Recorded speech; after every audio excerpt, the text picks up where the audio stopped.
vocês vão abrir o livro na página 160. Nós vamos estudar hoje da página 160 até a 164. Primeiro de tudo, eu quero que vocês observem a imagem aí no livro de vocês. Vocês vejam o que é que tem aí, o que é que não tem, qual é a quantidade de plantas que tem. Vocês observem essa imagem enquanto eu leio.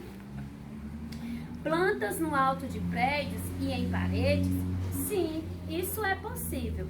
Assim como dos parques e das praças. Algumas cidades incentivam a criação de áreas com plantas, inclusive nas construções. As plantas não apenas deixam o ambiente mais bonito, como também são essenciais para a manutenção da vida na Terra. Então, vocês podemos concluir que as plantas, ela mantém a vida na Terra, ela é essencial, né? E na página 161 tem duas perguntinhas, no qual a tia vai ler aqui e vocês vão ficar refletindo aí. Como as plantas auxiliam na manutenção da vida na Terra? Como é que será que a planta auxilia? A planta é essencial para a nossa vida como ser humano, para a vida de alguns animais? Sim, porque tem animais que fazem as plantas a sua moradia. E nós, seres humanos, utilizamos a planta para a nossa alimentação, para enfeitar os ambientes, para fazer remédio, tudo isso. Então a planta, ela é essencial. E concluindo que também tem plantas que é utilizada para fazer remédio, esses comprimidos, essas coisas de farmácia. Então vamos lá. Na letra B diz o seguinte: existem ambientes com plantas no local onde você mora? E você vai ficar aí refletindo se existe. Vamos agora para a página 162. Agora nós vamos saber sobre a diversidade de plantas. Tio, o que é diversidade? Quer dizer que é diversos tipos de planta. As plantas podem ser encontradas na água, no solo ou sobre outras plantas e apresentam as mais variadas formas, cores e tamanho. Nos jardins botânicos podemos encontrar diversos tipos de planta. Vamos fazer um passeio por um desses jardins e conhecer alguns desses seres vivos. Nós sabemos, gente, que existe a planta terrestre, a planta aquática e a planta aérea. Nós vamos falar de 4 tipos de plantas, que é a cajamirim, a dioneia, a vitória régia e a bromélia. O cajamirim é uma planta terrestre que atinge até 25 metros de altura e pode ser encontrado da região norte do país até o estado do Rio de Janeiro, na região sudeste. Seu caule é reto e pode ser utilizado na fabricação de diversos objetos, como barco. Seus frutos de cor amarela são utilizados para preparar sucos e sorvetes. E em seguida temos a dioneia. Vocês acompanhem aí no livro de vocês.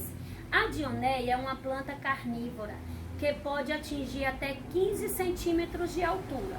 Geralmente é encontrada em solos pobres em nutrientes. Por isso, apesar de as dionésias produzirem seu próprio alimento, elas completam sua nutrição ingerindo pequenos animais como insetos. Quando esses animais pousam em suas folhas, elas se fecham ao redor deles. Isso aí é chamado da planta carnívora.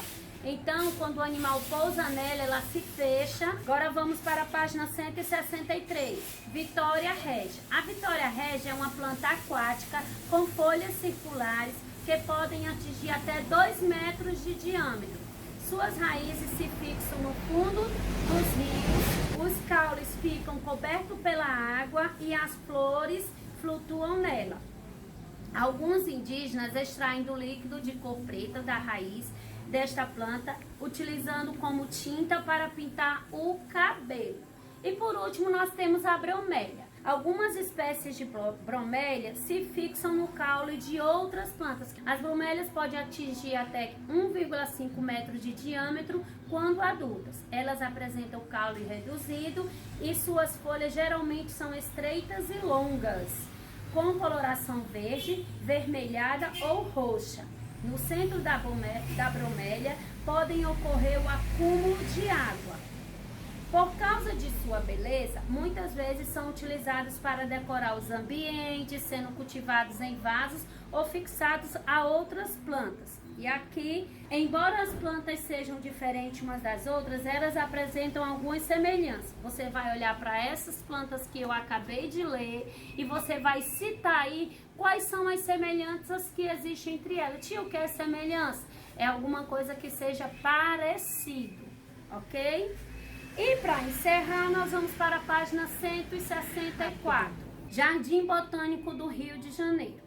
Os primeiros jardins botânicos foram criados na Europa no século XVI para estudar plantas medicinais, ou seja, plantas que poderiam ser utilizadas no tratamento de doenças, como eu falei, né?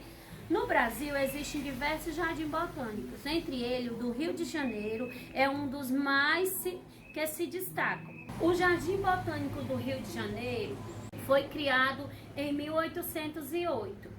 Com o objetivo de cultivar espécies de plantas de outros locais do mundo. Plantas como baunilha, canela e pimenta tinham grande importância econômica na época e eram cultivados nesse jardim. Como vocês sabem, a canela é para temperar a comida, a pimenta também, né? E nessa época ela é muito cultivada e era uma espécie de produto que trazia dinheiro para o nosso país. Atualmente, o Jardim Botânico do Rio de Janeiro é um importante local de pesquisas científicas, conservação de espécies ameaçadas e também de educação ambiental. Conhecer um pouco da riqueza das plantas que existem em nosso país e outros locais do mundo nos fazem refletir sobre a beleza desses seres vivos e a importância deles para a vida na Terra. E aqui nós concluímos nossa aula de ciência. Na próxima aula a gente vai dar continuidade ao conteúdo e realizar algumas atividades, ok?